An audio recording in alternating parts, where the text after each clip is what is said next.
Since I was 5, I've had a fascination for filmmaking. The creative process, the special effects, the costumes, the acting, but above all else, the props. And that's no doubt because of The Revenge of the Sith. It quickly became my favorite film during my childhood, and I watched it well over 100 times. But there's one DVD that I wore out more, the behind-the-scenes documentary of the same film. Every day after school, instead of being a productive kid and doing my homework, I'd come home, pop that sucker in the DVD player, and spend an hour and a half listening to George Lucas talk about his creation. By far, my favorite part of the entire documentary was the 5-minute clip on how they made the props for the movie. The segment can be easily found today on YouTube, and I highly recommend you go ahead and check it out, even if you only enjoyed it half as much as I did back in 2005. That fascination as a young child never left me, and into my early and late teenage years I tried my hand at building my own props. Not to film, mind you, just to have and mess around with. Of course, you can buy prop replicas online, and though they are all stunning pieces of art, they're 1, far too expensive for my broke ass, and 2, not as much fun because you don't build them yourself. And so today, I'm going to show you how to do exactly that. We're going to build a lightsaber.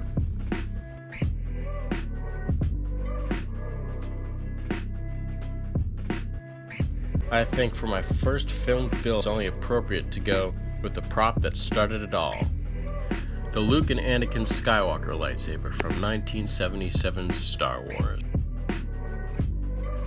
The history behind this prop is fascinating. The story goes that when Star Wars was first being produced, it was some wacky B-list sci-fi movie. Therefore, the budget on it was more than tight. And so the props directors had to get creative with what was going to appear in their film.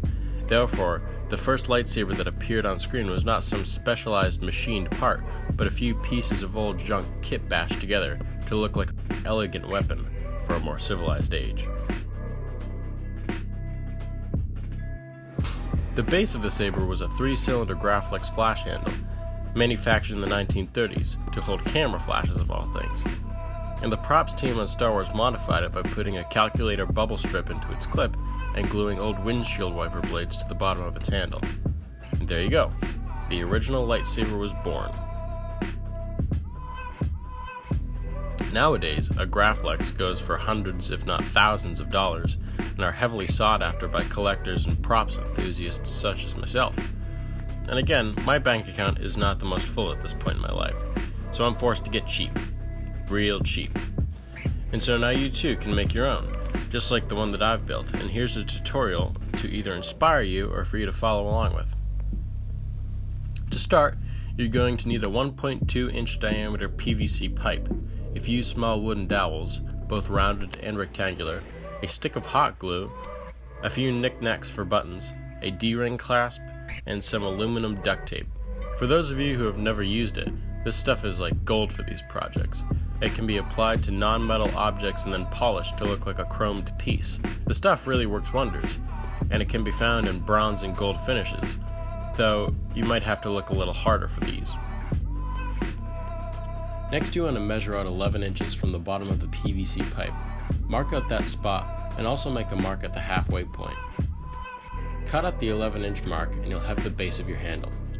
In the movie, the emitter section has a curved top piece.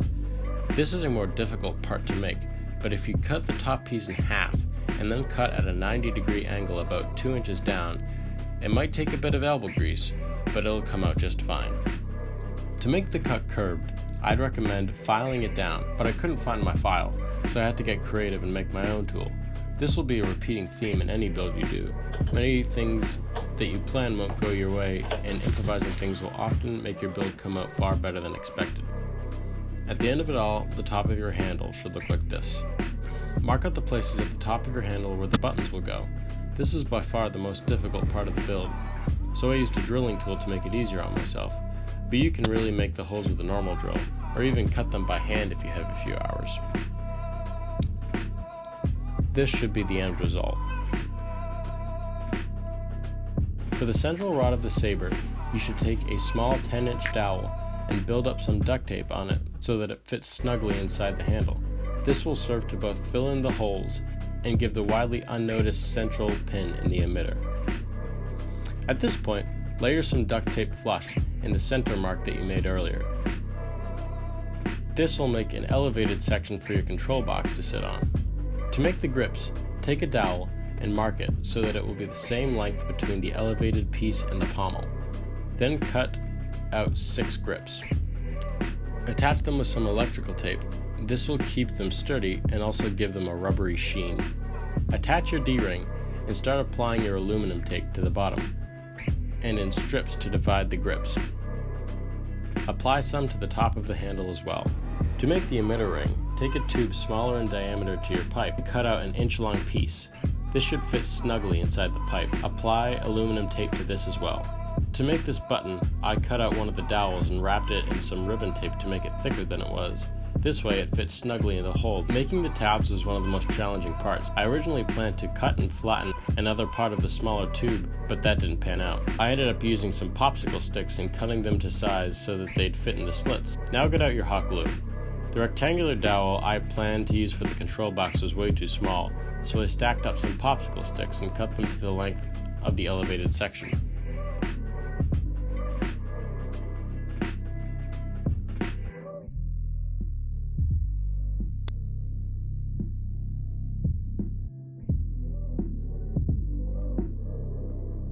Glue in the tabs so that they don't fall out.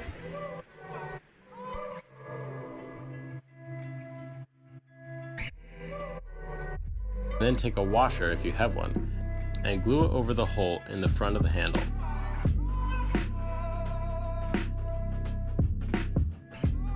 Fill in the hole with hot glue to give the button a beaded look that it has in the movie.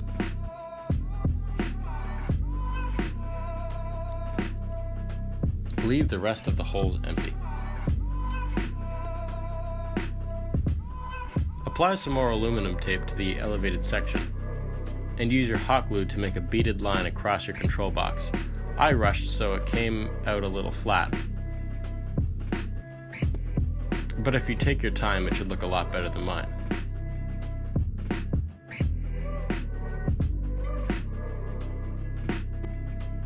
And there you go, your very own lightsaber.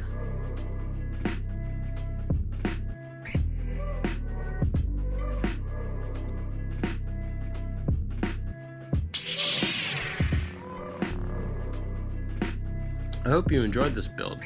If you did, let me know because I'd love to make it a series. If you want that too, leave suggestions on what to build next. If you like my stuff, then turn the bell on to get notified when I upload next.